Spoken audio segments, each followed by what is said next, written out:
doing a video on the pros and cons of traveling with a bicycle.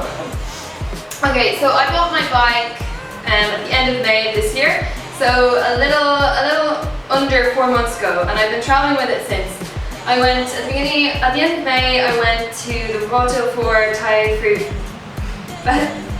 bike festival, and yeah, I've been traveling with it since. I went to France for 10 weeks afterwards, and then I came straight from France to here.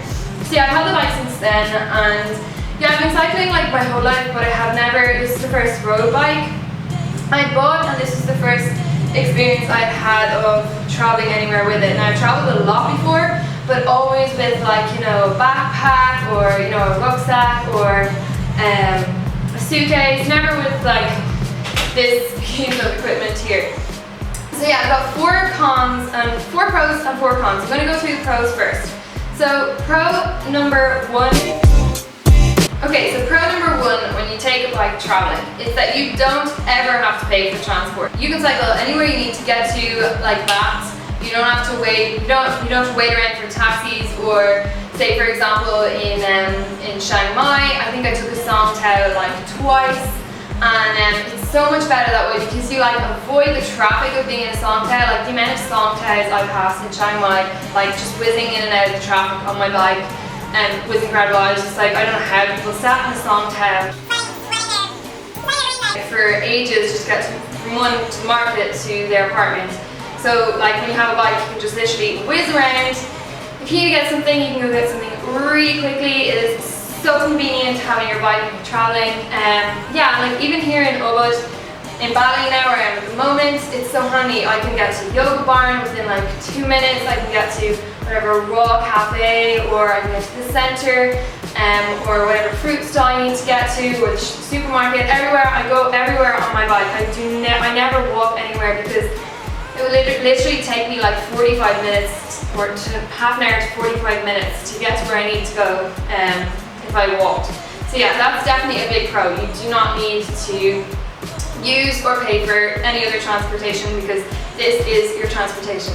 Pro 2, because you're not using any other transportation, you save money. So if you take your bike traveling, you'll save money on transportation.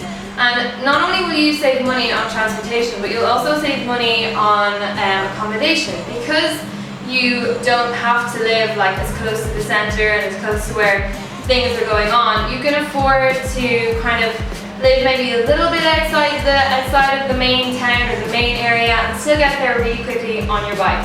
So say for example, I have a room here in Bali for €8 a night, which is about $10, and it is literally about, I think it's like a 3-minute bike ride into town. But as I said before, it would take me like literally like half an hour to walk in. So that's pro number 2, you save money. Pro number 3 is that you get to integrate exercise into your everyday life just by getting from place to place.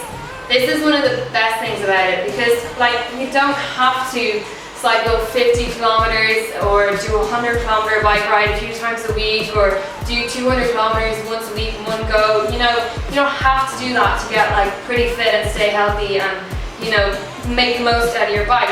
You can get plenty of exercise and like get a really good workout on the bike every day just cycling around. Like you really don't need any more unless you're, you know, training for something. But I find that it's like so good for just like daily fitness. It makes a big difference just getting on the bike and doing like maybe, I probably do around 20 kilometers a day, just maybe probably more, just by getting from place to place. Okay, so the 4th pro of traveling with a bicycle, if you're lucky enough to end up with a group of cyclists who are also traveling and obviously who also have bikes and who are preferably vegan, it is the best experience ever cycling in a group of like-minded people. Like, they don't even have to be your best friends. Like, you know, I cycled so many times in Thailand with big groups of people, and you know, I'd have maybe a few close friends and a few acquaintances in that big group. Other people I wouldn't have known at all, but you know, you end up talking. Most people you end up talking to. Cycling with a group is amazing. It's just like, and everyone is on the same kind of kind of group. Everyone is like totally into the cycling. It's not a big deal that you have a bike with you. Like when you're whenever I find myself outside of that group, everyone when they see you with a bike, they're really intrigued and they're really curious and they want to know like all about your bike when you're traveling. They think if you say you cycle like 50 kilometers or 100 kilometers, they like fall down on the floor. They just can't believe it. But when you're traveling with a group of cyclists, it's not like that at all. It's just like normal, and yeah, it's totally awesome when you go to a restaurant. You all just ply your bikes together. Yeah, there's no explaining to do. It's just like the regular norm, and that is an amazing pro that I found having my bike with me this summer. Okay, so I'm going to talk about cons now, because I definitely found there to be a few cons as well of traveling with the bicycle. As I said, this is my first time traveling, so with a bicycle, so I'm kind of a newbie, so some of these things fit into the kind of what a newbie would experience when traveling with a bike for the first time. So one thing that I found, con number one, was that it is expensive to travel with this thing. It is expensive to lug this thing around. I mean, every time you take a flight, you're going to have to pay either 60, 90, even 150 euro just to transport it from one country to the next. Because most of the time it's not included in your baggage allowance. You have to book it in as sports equipment. And yeah, I actually on the way back from Thailand to Paris, I had to pay 150 euro to transport it, so that really sucked. And then on the way from France to Bali, I like pre-booked extra sports equipment in like a special package, and then the airline didn't register that or something, or it didn't go through, and I ended up having to pay 90 euro at the airport to transport it to Bali. So that is a con, that you're always kind of having to add on like 100 euro extra to your plane ticket, because you have your bike with you. You need to get it from one country to another. Second con is that it is a bit of a hassle, I have found.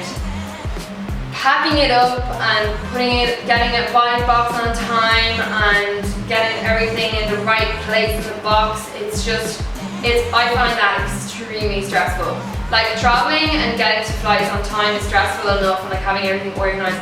But I literally spent about 3 hours packing the bike up before I left from France to come to Bali. And I made sure that everything was packed perfectly. And yeah, I was so stressed and worried about it. And when I got to Bali, they like rolled it out on the trolleys where I was picking it up, and there was a big massive chunk of cardboard missing from the top right hand corner. So there was a big hole in it, and luckily nothing was damaged, but there's like scratches on the handlebars. And also I made a claim, I filed a claim there at the airport, and then when I got to Bali and I got to my accommodation in Ubud, I looked in the box, and when I was emptying the box out, I realised that my clip-in pedals were gone, and the plastic that I'd wrapped them up really well in plastic, but the plastic was still there, and the pedals were gone. So I don't know if it was stolen or not. I'll see. I made a claim to the airline, but all that kind of thing is a hassle. Obviously that very rarely happens, but still, you know, it's still, I find it personally really stressful having to think about transporting the bike. And it's also quite a hassle to move around. Like, you know, you're not just arriving, it's not really like backpackers equipment. You know, you're not going to go backpacking across Asia with a bicycle box. You know, like they're pretty light, but you know, you're not going to go far with it. So that is a bit of a pain in the backside, to be honest. Okay, con number 3, and this is kind of like, this is a big con for me, because I absolutely love staying in hostels. I've stayed in a lot of hostels, I've traveled and stayed in hostels, but I find that with a bike, you can't stay in a hostel. You really need to have your own room, unless you do book into a hostel that lets you have your own room. But even then, you know, hostels are where you you get a wide mix of people, which is great, but like, you know, where you're going to get thieves the most would probably be hostels. Like, I'm just throwing that out there, maybe I'm just making a generalization here, that I would be worried. I wouldn't feel comfortable staying in a dorm with 16 people with a €1,000 bike or a $1,500 bike. You know, I wouldn't feel comfortable doing that. I'd be worried all the time about the bike. So yeah, that's another con. So hostel rooms are kind of out for me when I have a bike. And that brings me on to the fourth and final con, which is when you don't stay in a hostel and when you're not with your regular cycling group, traveling with a bike can be quite lonely. Not lonely, but you know, you're gonna have less opportunity to meet people. Obviously, even if you do meet of course it's possible to meet people outside of a hostel, but even if you do, you know, if you don't meet people who have a bike, you're not gonna just be like, okay, let's hop all around the island now and visit all these places. You're gonna have your bike, and you're not gonna wanna, you know, you're not gonna wanna just leave it there because it'll be stolen, or I don't know. It's just kind of like, if you're not with a group of cyclists, I find it's not as fun as being with a group of cyclists. So that's another con of traveling with a bike, that you're not really as accessible to other people, because people see you with a bike and they're like, oh, she's like touring, or, you know, we can't interfere with that. Like, she'll, you know, he or she will, you know, continue doing your own thing, and that's totally fine. Like, you're doing your thing. I'm not saying that should put you off traveling either solo or with a bike. I'm just saying that that's something to consider if you really like hate being alone, if you don't want to do your own thing on your bike. Then that's just what I found.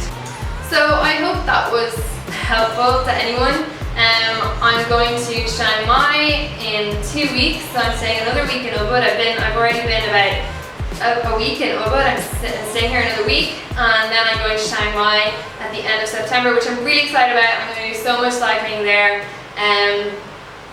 It's the vegetarian festival in Thailand in October, I think, so I'm really excited to meet all the crew again, and yeah, I will see you in the next video. Thanks for watching.